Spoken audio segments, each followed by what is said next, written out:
All right, can everyone see? I guess I can't hear all the people. All right, so our presentation is Stronger Together Than We Are Apart, the Power of Intersectional Feminism.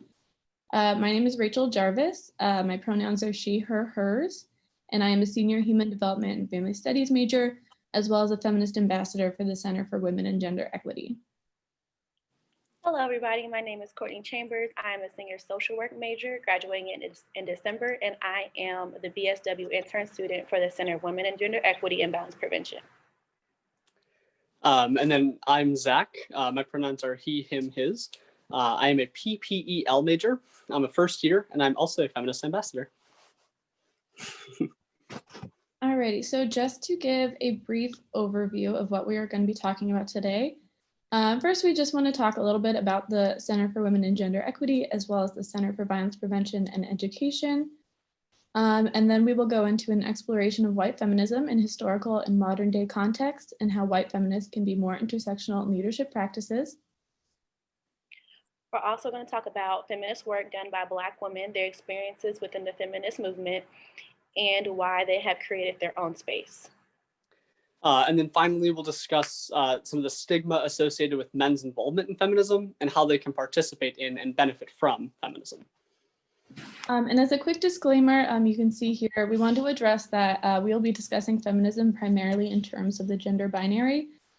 So this presentation is by no means an exhaustive overview of the intersectionality of all genders, sexual orientations, and all aspects of identity. All right, so first, some background information on the two centers.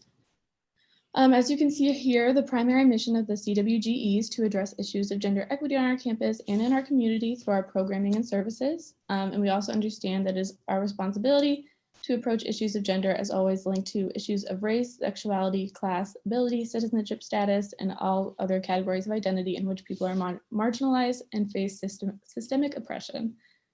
And then the CVPE seeks to foster a culture that prioritizes consent and respect and actively responds to survivors by supporting them and their allies. As part of these efforts, the CVPE works to engage students, faculty, staff, and community partners to create an environment where violence of any kind will not be tolerated.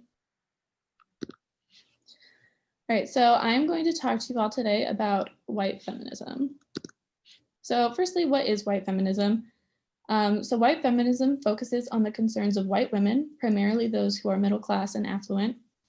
It also frequently ignores the systemic barriers which impact women of color and LGBTQ+ individuals, and it fails to use an intersectional lens, so it does not take into account how several aspects of identity can combine to create different experiences.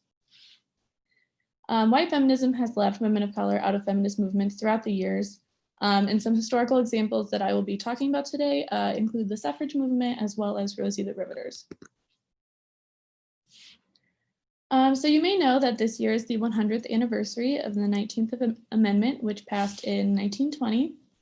And you may also be aware that the passage of this amendment was primarily for white women. So women of color still face several barriers in voting. And Black women were actually highly involved in the suffrage movement, yet white women did not fight for their rights as well.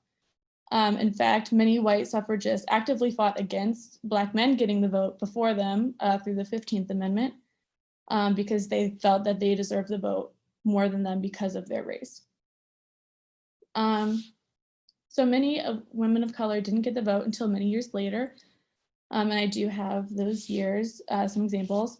So in 1924, Native American women earned the right to vote through the Indian Citizenship Act. 1943, Chinese women were able to vote via the Magnuson Act. And then in 1965, Black and Latina women were able to vote due to the Voting Rights Act. However, voting was still incredibly difficult, even throughout the passages of those acts, partly due to required literacy tests, for example, that were difficult for many people of color, as well as individuals with low SES, due to a lack of access to education, which is something that white, affluent, middle-class women did not have to face. And as I'm sure many of you are aware, voter suppression still exists today and largely targets areas with high populations of individuals with marginalized identities. Okay. This year was also the 75th anniversary of the ending of World War II. During that time, the Rosie the Riveter movement was originated.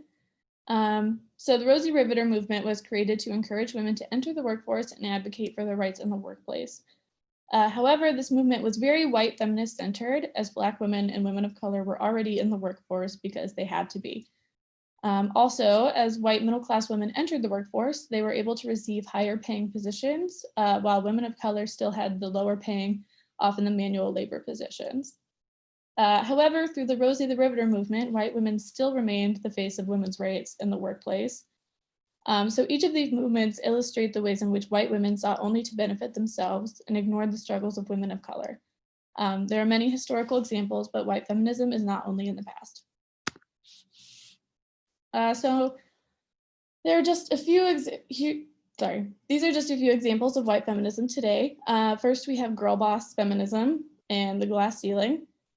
So one of the bigger issues being fought by white feminists is the fight for equal pay, as well as increased access to higher up leadership positions. So white women are seeking to break the glass ceiling, but they often neglect to acknowledge that many women of color are not even in the building. So white women still frequently have access to job opportunities that many women of color do not. So you may know that white women make 79 cents for every dollar made by white men, but women of color often make even less. So for example, Latina women make 55 cents to the dollar, Native American women make 60 cents to the dollar, Black women 63 cents, and Asian Americans make 87 cents. So if white feminists claim to support equity for all, they need to address the racial differences within the feminist movement. So we also have another example is the hashtag you may have seen. It's hashtag solidarity is for white women. And this was started by Mickey Kendall, who is a blogger and Black feminist scholar. So basically this hashtag works to call attention to the fact that while white feminists often urge us all to work together to fight for equal rights and justice, it is kind of hypocritical because of all of the historical examples where they have not fought for women of color. So they really just kind of show that they only want us to unite together when it benefits them. So this movement is a great example of calling attention to that. So how does white feminism impact leadership? Firstly, effective leadership requires an intersectional lens. This is something that white feminism does not provide. In order to be a leader, we need to recognize the differences and individual strengths and needs in the people we are leading. White feminism instead ignores the voices of women of color and people of color, and as stated previously, only focuses on the needs of middle-class and affluent white women. White feminist leadership does not promote equality for all, so systems of oppression will still exist under white feminist leadership because they do not see issues through an intersectional lens. So how can white feminists do better? They can do better by being intersectional in their thought and action. It is vitally important to pay attention to how individual identities create individual experiences. In light of this, white women need to listen to the voices of women of color and make way for women of color to share their experiences. White feminists should not decide what women of color need, but instead listen to how they can best support them. Finally, do not make it the responsibility of women of color to educate you. So white individuals, you need to do your research and make it your responsibility to educate your white friends. So it's not the responsibility of women of color and all people of color to hold our hands. So I would like to close my section of this presentation with a video of Kerry Washington reading Sojourner Truth's Ain't I a Woman speech.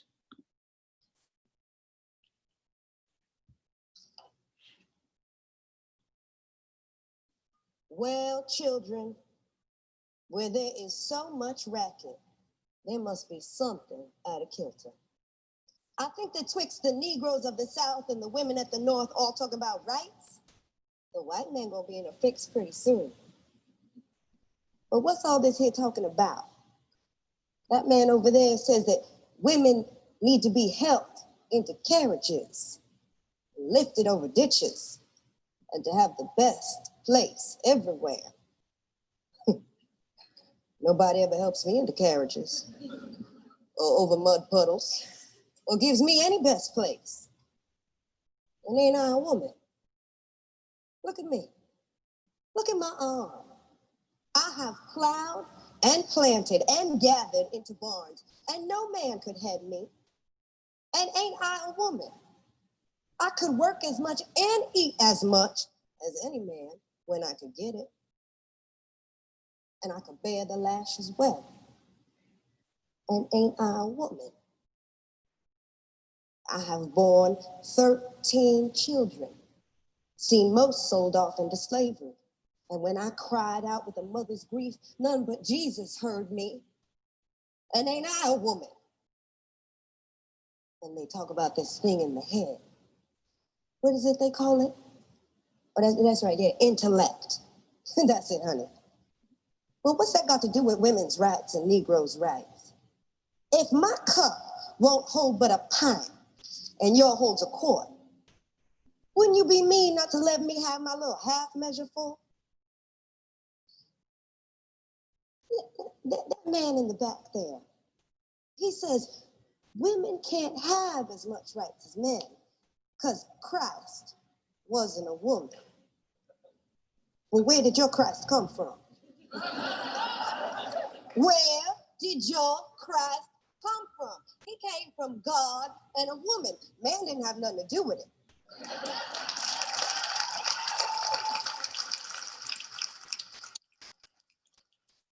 If the first woman God ever made was strong enough to turn the world upside down all alone, well, these women here together ought to be able to turn it back and get it right side up again. And they ask him to do it. The men better let them.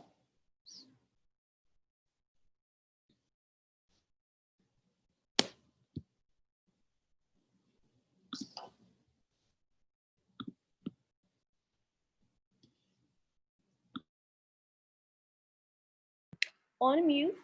So we're going to switch gears and talk about Black women and feminism. So a little bit of history about Black women in the involvement of the feminist movement from 1900s to the 1960s. Black women were vital to the suffrage movement, addressing issues of race, gender, and class, as well as enfranchisement, often through the church, but eventually through organizations devoted to specific causes. While white women sought the vote to gain an equal voice in the political process, Black women often sought the vote as a means of racial uplift and as a way to effect change in the post-Reconstruction era. So more history. In the post-slavery period, Black women intellects and activists such as Sojourner Truth, Anna Julia Cooper, Ida B. Wells, and Mary Church Terrell and Frances Harper set into the notion of the principles that would become the basis for Black feminism. These women accomplished things that were previously unheard of for Black women, such as giving public lectures, fighting for suffrage, and aiding for those in need of helping following Reconstruction. After a hard-fought series of the votes in the US, Congress and in the state legislatures, the 19th Amendment became part of the US Constitution on August 18, 1920. However, in 1965 is when Black women finally get the right to vote. Why Black women left the feminist movement? African-American women who initially joined the movement soon left because the master frame views highlighted the white experience. Through the feminist movement and making a considerable effort in advocating for women, movement participants seem to use a colorblind approach when dealing with issues of Black women. Racial colorblindness is a sociological term for the disregard of racial characteristics when selecting which individuals will participate in some activity or receive some service. However, colorblindness ignores and in some way invalidates the experience of people of color. As a result of colorblindness, Black women felt excluded for the women's liberation movement and quickly sought out other movements to join.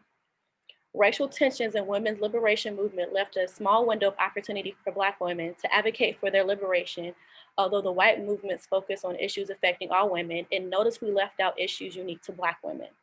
On one hand, Black feminists argue that the intersectionality of sexism, class oppression, and racism make the experience of Black women inherently different.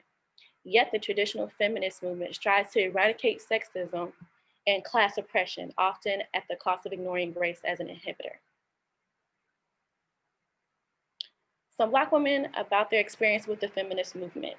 So talking to Black women, some of their responses about the feminist movement consist of white feminists fails to recognize intersectionality, Feminists fails to highlight racial disparities in relation to women's issues of various races, ethnicities, and sexual orientation. Too often, a Black woman advocates for herself and gets labeled as the angry Black woman. Black women are sidelined in movements they started. The feminist movement allows white women's tears over Black women's lives. The oppression of white feminists faces likened to the oppression Black people face. The disparity in mental health is ignored.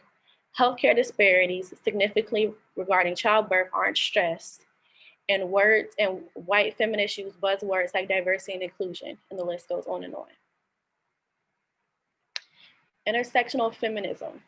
Intersectional feminism means not focusing solely on breaking the glass ceiling in corporate America, for instance, but in raising the minimum wage, as nearly 2/3 of minimum wage workers in the United States are women, according to the National Women's Law Center. Intersectionality also means broadening the conversation about reproductive rights. Intersectional feminism is a form of feminism that stands for the rights and empowerment of all women, taking seriously the fact of difference among women, including different identities based on radicalization, sexuality, economic status, nationality, religion, and language.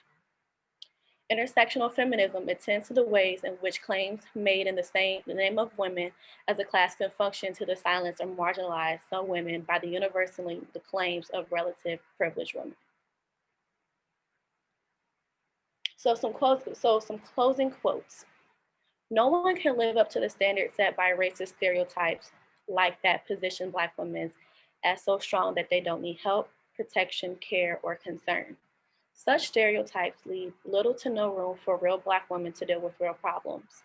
In fact, even the most positive tropes about women are harmful precisely because they dehumanize us and erase the damage that can be done to us to those who might mean well. But those actions show that they don't really actually respect us or our right to self-determination, what happens on our behalf. And that was by Mickey Kendall from Hood Feminism Notes from the Women that a Movement Forgot. And finally, there is no such thing as a single issue struggle because we do not live single issue lives. And that was by Audre Lorde, an American writer, feminist, womanist, libertarian, and civil rights activist.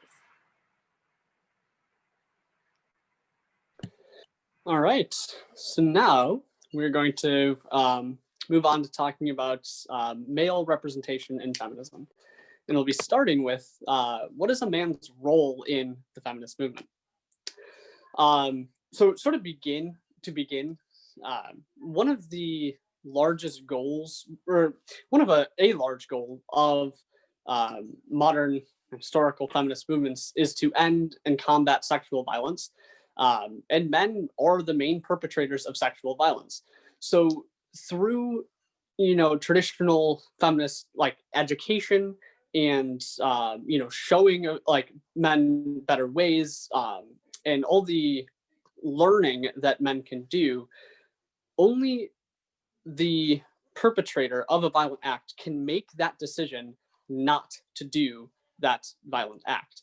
So the more we can educate and include men in these feminist movements, the more men can understand and can, be better and rise above sexual violence, which can then, in turn, lower rates of sexual violence around the world. So then, sort of, kind of going along with that, historically and currently, in our government and in businesses, men have more positions of power than women. That's just an unfortunate fact. But the reality is that if we include men in feminism, then people in power, people with that privilege, can extend a hand and help raise women up and raise other feminists up into positions of power to create universally more inclusive and safe spaces in government and get more women representation in government and in businesses and other things like that.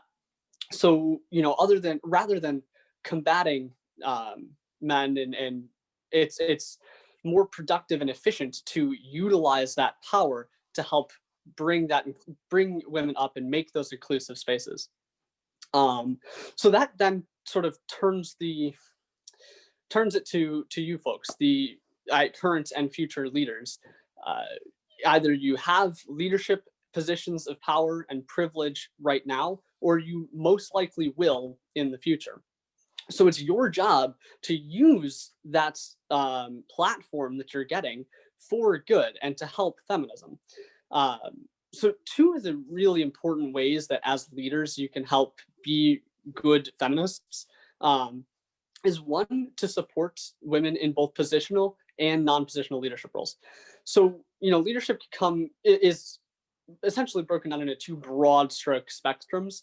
The first being positional leadership, like, a delegated leader, like the president, for example, is someone who is delegated leadership position.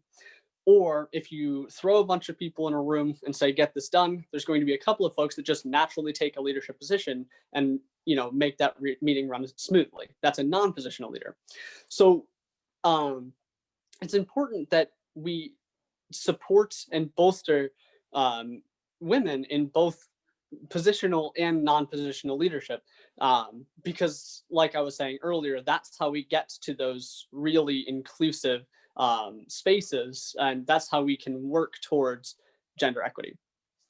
And now the second sort of tool that leaders and feminists can utilize to help use positions of power for good would be to, as best as we can, create inclusive and safe environments in which all people feel comfortable. And this does two things. The first thing it does is ensures that we have the best ideas out there rather than just the best ideas presented.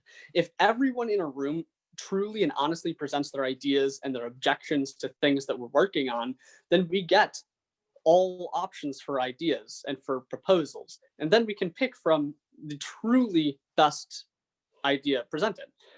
Whereas if our spaces aren't inclusive and our spaces aren't safe and comfortable, and then as a result, not everyone feels comfortable sharing their opinions, we miss out on potentially really, really valuable information. So then in addition to that, our resolutions that we pass and our business meetings that we have will represent a broader spectrum of experiences the more people are comfortable sharing their experiences. And the benefit of that is it's going to sort of be cyclically beneficial for everyone, because if at the top we make business decisions and policy decisions that help everyone, regardless of gender identity, race, or class, or class, it's going to work its way up and just be beneficial for everyone across the board. So while all of this is well and good, so we're going to move on to obstacles in feminism now. While all of this is great, there are some obstacles to men declaring themselves as feminists. The first, and I think the most prominent obstacle, is stigma from other men about joining feminism, or from men themselves. And a lot of this stems from misconceptions about what feminism is in the first place. A lot of folks, especially when I personally started getting into this this job and this work, a lot of people believe that feminism is in a man-hating, tear everything down, radically, just radical movement of they say a whole bunch of untrue and crazy things.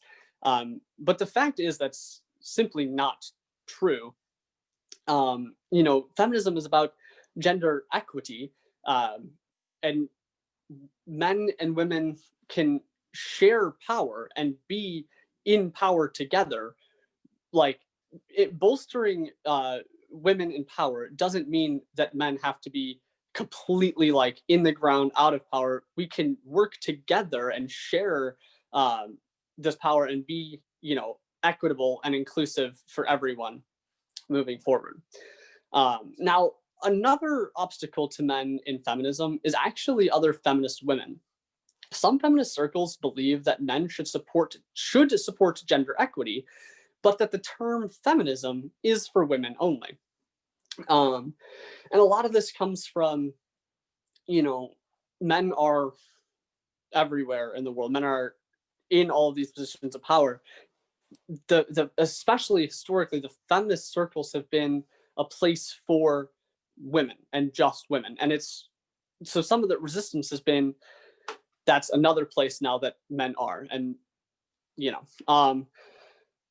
but what's important to keep in mind as a man in, working towards gender equity and working towards these feminist practices and goals is to really work to understand when it's appropriate and when it's beneficial to push your way of thinking and to push your ideology and, push what you have to say. And when it's more appropriate to take a step back, let folks with more personal hands-on knowledge and experience and let other people who are better equipped to handle the situation or the resolution or the decision or what have you. So knowing when to draw that line of when to speak and when not to speak is really an important part of being a respectful and progressive man in feminism. So now we can move on to actually addressing some of the specific misconceptions about feminism being man-hating, and look at actually how feminism specifically helps men, by extension of helping women. So the first one at the CVPE, a lot of some of the things that we do is about promoting healthy relationships. We talked about love languages and some of our tabling, and how to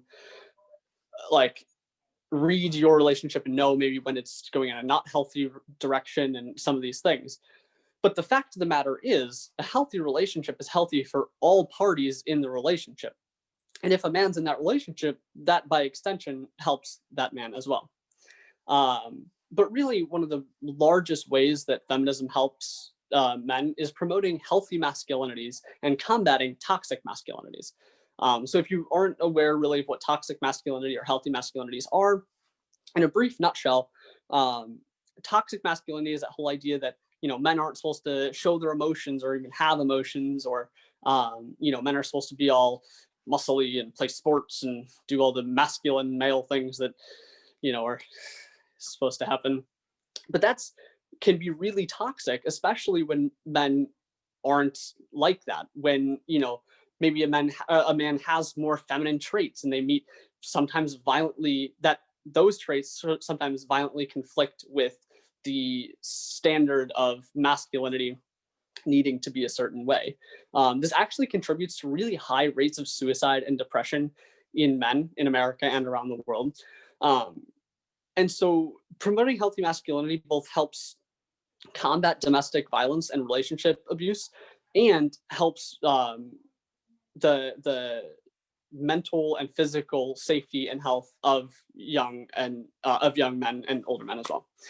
Now, in addition to this, feminism, especially and here at the CVPE, we work to end sexual violence, or at least combat sexual violence.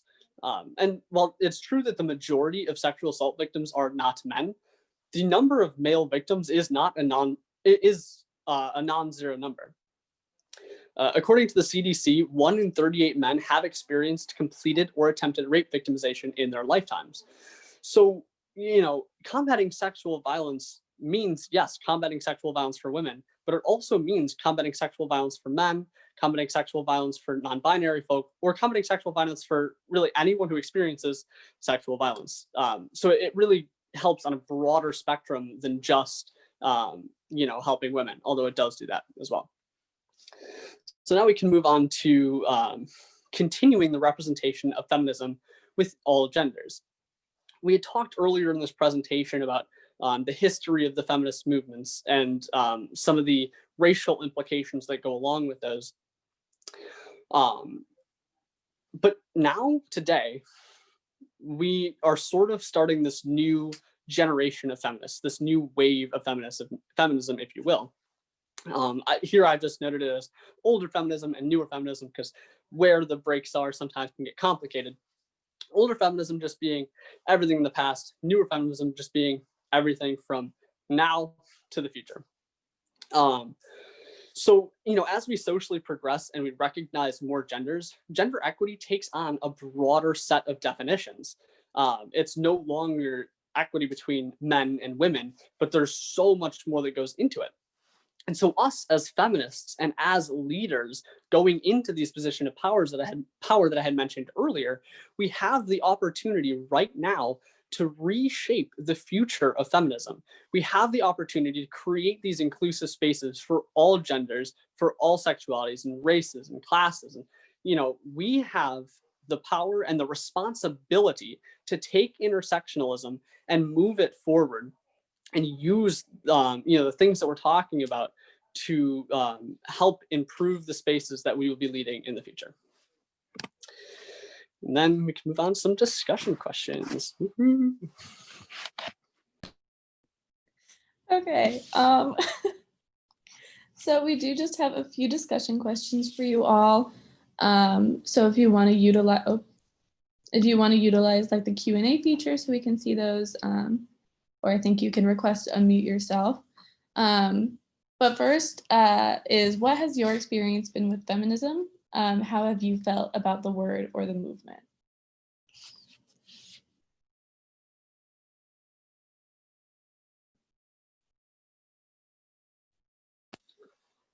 And then while folks are typing, just fill the typing silence. I could just briefly say, like I had sort of mentioned earlier, when I had first started applying and interviewing for this feminist ambassador position, it definitely, like a lot of the folks I know back home, I live in near Chicago, were not very receptive to a male person being, or working for these gender equity ideas. And it took a lot of researching about what feminism is and how all the things sort of I had talked about earlier to convince my folks and my family that this is a good thing, and this is an appropriate thing for me to be doing, even though sometimes they had some disagreements with it. So yeah, that's like me. Panelists, we do have a question at some point. I know we still have about 17 minutes left. So whenever you would like to get to that question, just let me know. We can do it after these discussion questions if you'd like, or whenever, just let me know. My experience with feminism and the word, which I'm really glad we talked about, what we titled our presentation, "We're Stronger Together Than We Are Divided." I think feminism is a very powerful movement. It's not what typically people think when they think of feminism. It's just about equality and same treatment for women as men are granted in this society. I know, me personally, being a Black woman, I don't like the fact that we have to take our materials and create a new space because we weren't welcomed or we weren't heard in the original space that we helped create.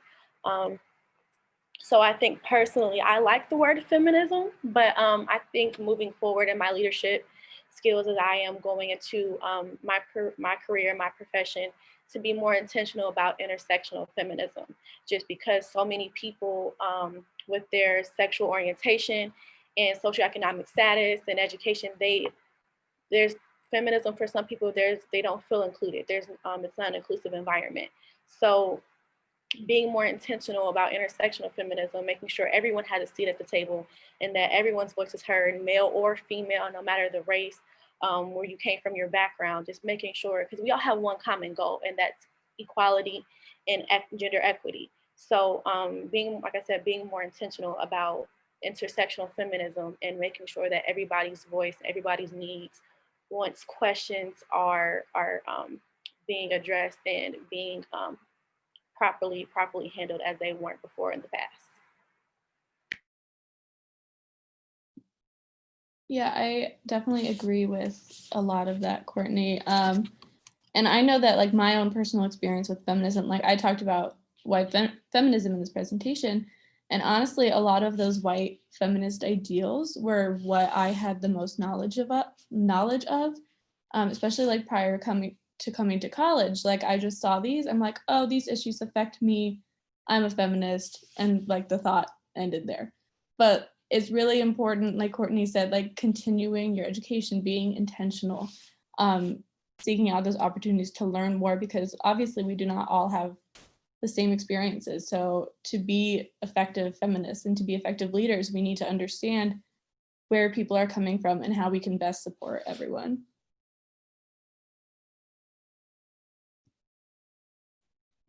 All right, and then I realized I can't see the chat box. So if anyone responded, did anyone? Yeah, there were a couple folks who responded. And there's, let's see.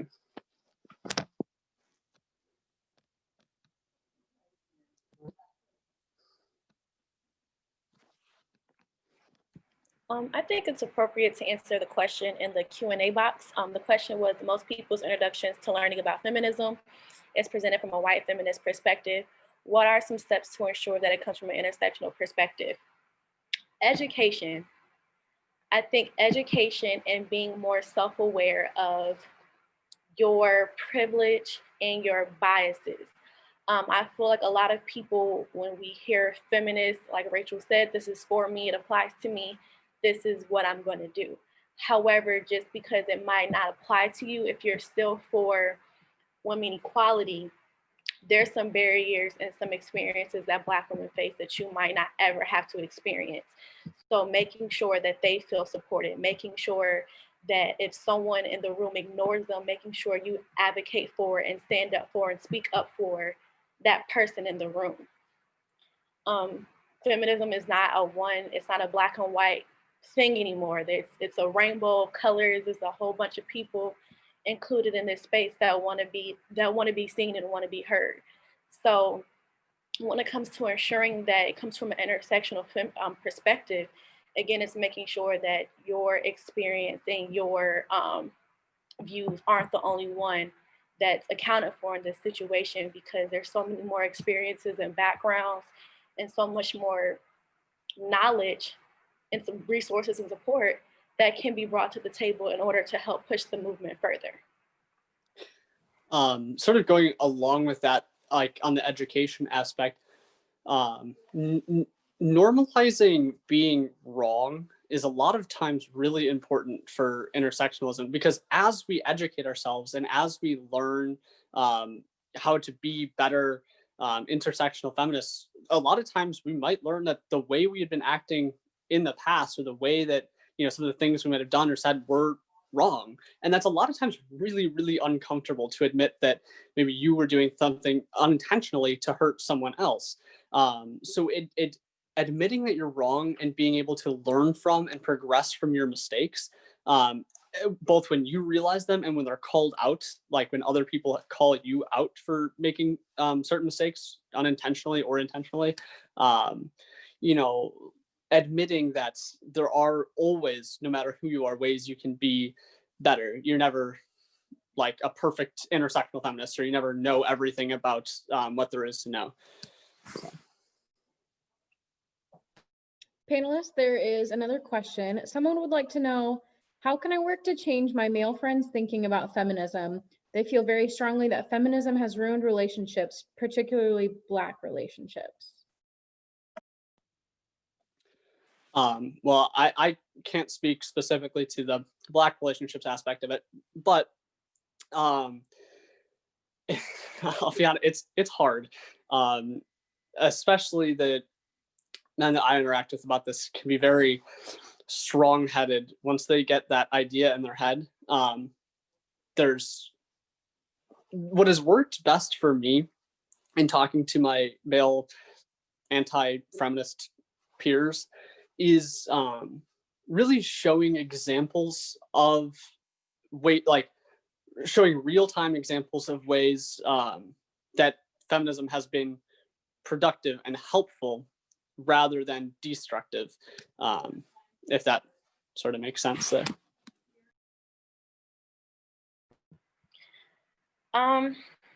So how you can work to change the thought process about feminism, especially particularly in Black relationships.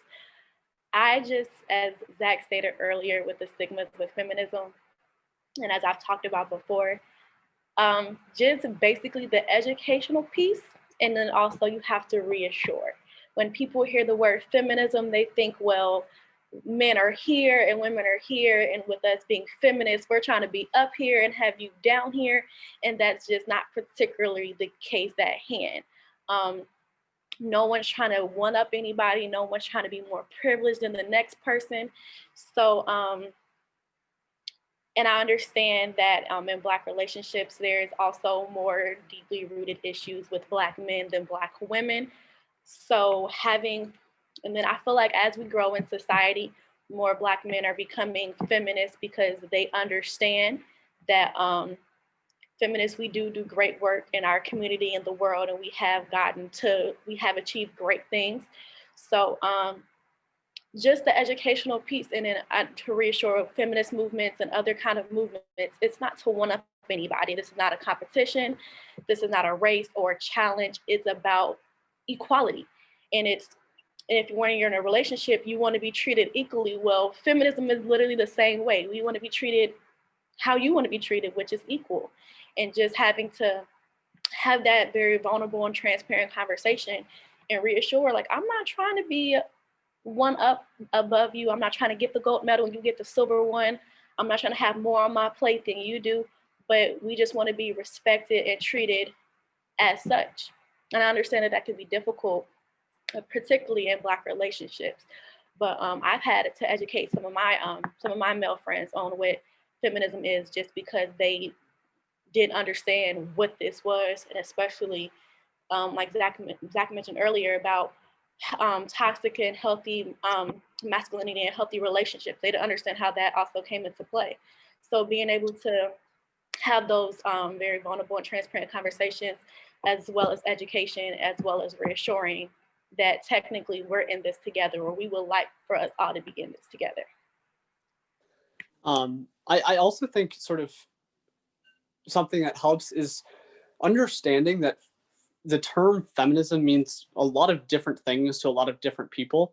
So if there's a specific person you have in mind that has like an example of maybe a feminist that he's seen that was not just, that person was not a good person, it's important to note that that's not the majority of the movement and the work. And, you know, even if there are, you know, like religions have cults, even if there are weird, like malformed like sections, the main movement is positive and productive rather than destructive. I think too, I know we've been on this question for a while, but I think too that there is an opportunity to be intersectional here, like when you're talking to people who are maybe like opponents to feminism, seeing kind of how their background has shaped their views and maybe why they think the way they do. And I think that understanding can also help lead your discussion to like let's talk about like, why do you think these things? Like maybe we can kind of challenge some of those assumptions, stuff like that. So I think we really covered a lot of this second question. So I will move on to, have you ever felt the stigma often associated with feminism? And what was that like?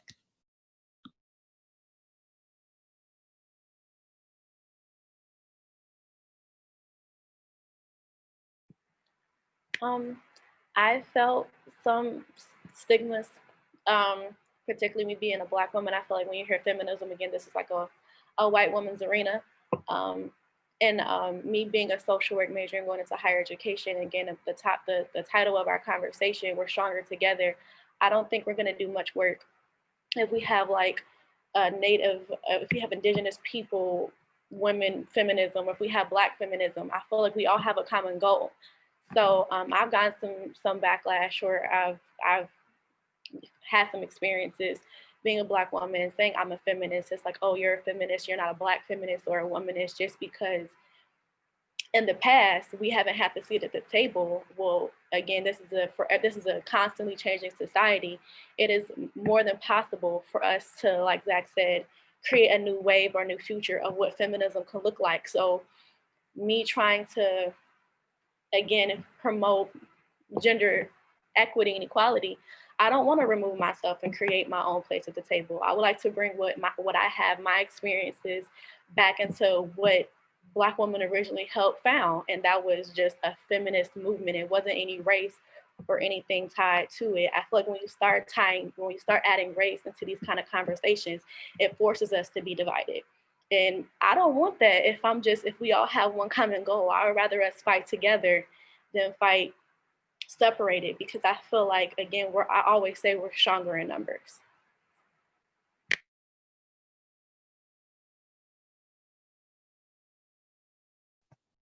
As participants are typing their answer, I'm hoping that you can maybe answer one last question here that is in the Q&A. How can I effectively speak to my male friends about toxic masculinity? I have tried in the past and failed due to negative and defensive responses.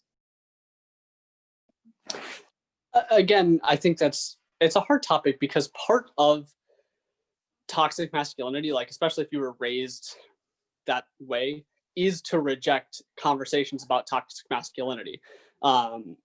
So to me, it's all about timing, like when you time your conversations. It's like, because a lot of times men, especially with more traditionalist conservative views of masculinity, think that vulnerability is a really, like, that's a terrible thing. If they're feeling vulnerable, they're feeling afraid or scared that, of a whole separate set of issues. But so you almost have to find a time for that conversation where they're in a vulnerable position, vulnerable enough to listen to what you're saying, but without acknowledging that they're in that vulnerable. Like, you can acknowledge it to like a certain extent, but without making them feel really like they're vulnerable. Because like I said, that's built into the toxic masculinity, is feeling that vulnerability. Like, they'll just, in my experience, shut down to whatever you're saying, and then that conversation goes nowhere. So I think it's really about a delicate timing, as well as delicate wording of your situation. Like, you're not trying to take away their man card, is something I've heard all the time, or just make them be better men by doing these things, better, more inclusive people. So I think timing is really important, and then also wording, how you say things, because certain like buzzwords will, again, just make people shut down to what you're saying. So you have to like sort of circumlocate and talk around words, get the concepts across a lot of times without the certain words with the negative connotation. That's what's worked mostly in my experience. Okay, so our final question is, how has feminism influenced your leadership style, or how will it influence your leadership style?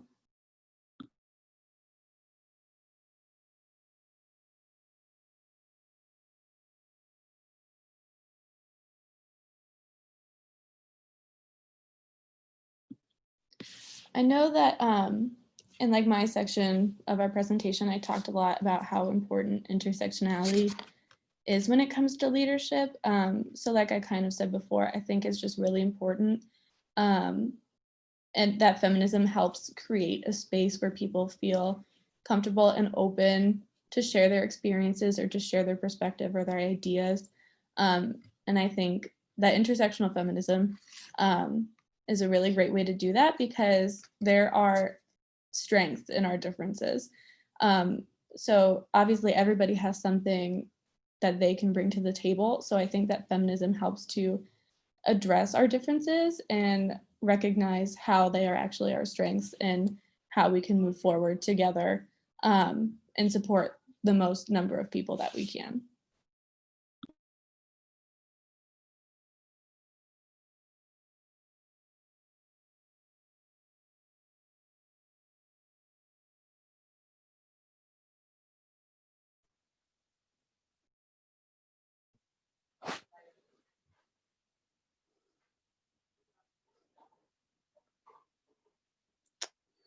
So I think that's getting to 150. I think that's sort of our time. We gotta wrap up the discussion, I think.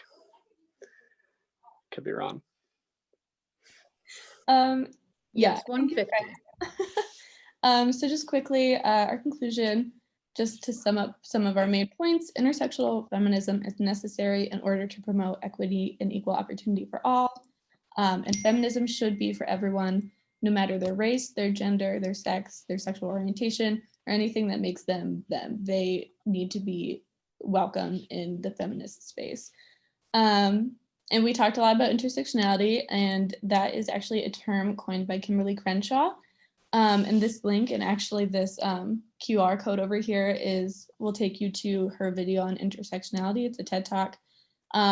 It's about like 18 minutes long. It's super great. I highly recommend that you all watch.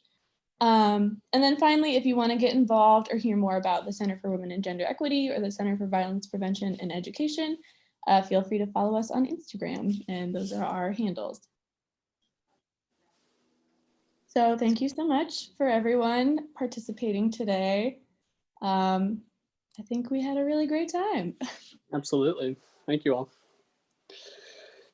Thank you, everyone.